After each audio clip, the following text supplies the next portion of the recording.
তোমাকে তো চাকরি থেকে বের করে দিব। মিনিমাম আজকের এই প্রজেক্টটা শেষ করতে হবে। এই প্রজেক্টটা আজকে অ্যানি শেষ করবে, না হলে ওকে চাকরি থেকে বের করে দিব। অ্যানি, এই নাও ফাইল, আজকের ভিতরে কাজটা শেষ হওয়া চাই। আরে 5 দিনের কাজ একদিনে শেষ করব কিভাবে? জানি না, না করতে পারলে চাকরি থেকে বের করে দিব। তোমাকে তো আমি রাস্তায় দেখেছিলাম, তুমি এখানে আসলে কিভাবে? অ্যানি, তুমি হয়তো জানো না এই কোম্পানির মালিকের একমাত্র মেয়ে আমি। দাও, তোমার কাজটা আমি করে দিব।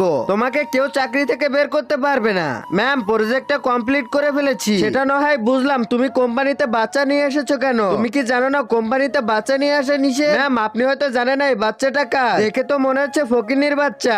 অনেক হয়েছে, এবার মুখ সামলে কথা বলো। স্যার, আপনি এই ফকিনির বাচ্চার জন্য এমন করতেছেন কেন? কারণ উনি আমার বাবা। আরে কি বলছো তুমি? সত্যি স্যারের মেয়ে? হ্যাঁ, ওই আমার একমাত্র মেয়ে, ভবিষ্যতের মালিক। ম্যাম, আমার ভুল হয়ে গেছে। হ্যাঁ, কেমন দিলাম? কিন্তু তার আগে তুমি যদি মা বাবাকে ভালোবাসো তাহলে একটি লাইক করে চ্যানেলটি সাবস্ক্রাইব করো। আর পার্ট 2 দেখতে চাইলে কমেন্টে পার্ট 2 লেখো।